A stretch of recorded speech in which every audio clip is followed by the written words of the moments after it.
Hello everyone, how are you doing? Welcome to an algebra tutorial learning about writing a linear inequality if we're given a graph like this one.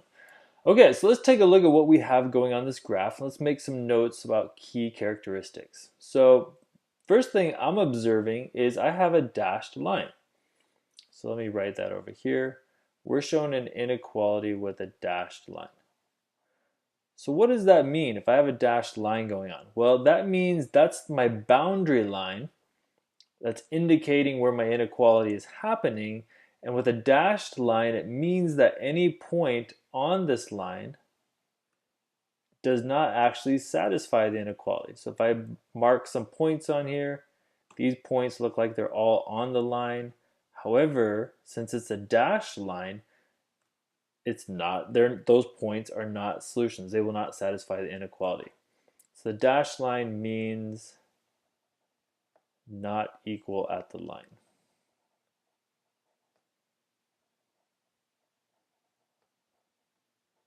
And so my inequality is just greater than or less than. There is no equals. Okay, so there we go. We got that settled. What else am I noticing? I'm also noticing my shaded area is above the line.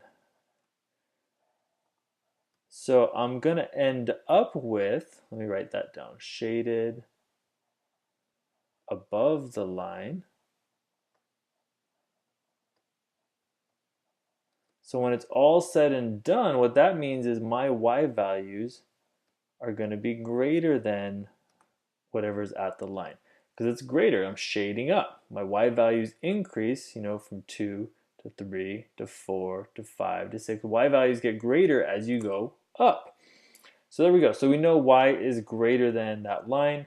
So all we need to do now is just find the equation of that line. Let me switch the colors here and let's talk about how to find the equation of the line. So there's a lot of different ways. We can go back to our linear equations, think about things like slope. We need to find things like different y-intercepts or different forms.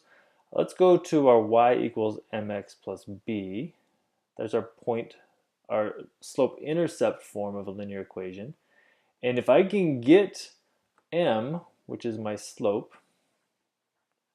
if I can get b, the y-intercept, then I can actually get an equation of this line, the boundary line, and then I can write an inequality from that line. Okay, the y-intercept, let me look at what my y-intercept here on my y-axis.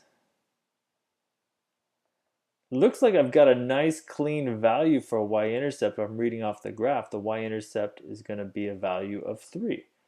So in this case, my y value, or my y-intercept, is going to be 3. That was pretty easy.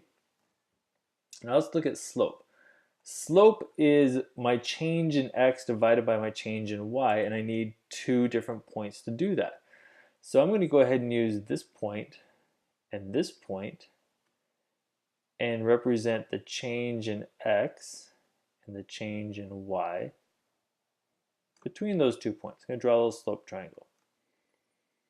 So it looks like the coordinates of this point are an x value, let's see, -2, -3, -4, -4.5, -4.5, and 0.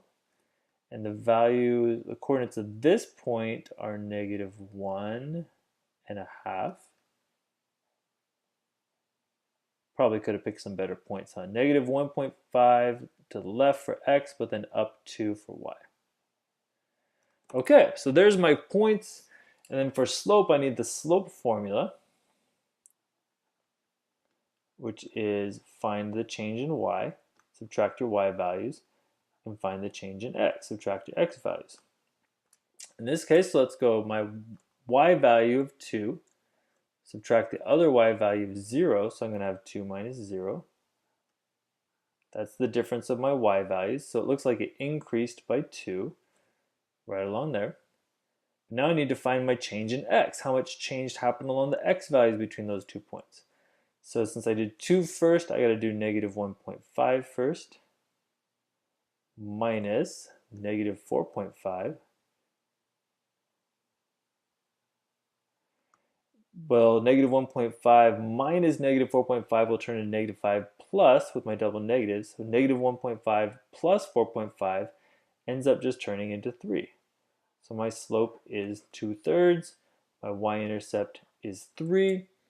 And so my equation of the boundary line then is y is equal to 2/3 x, whoops, 2/3 x plus 3.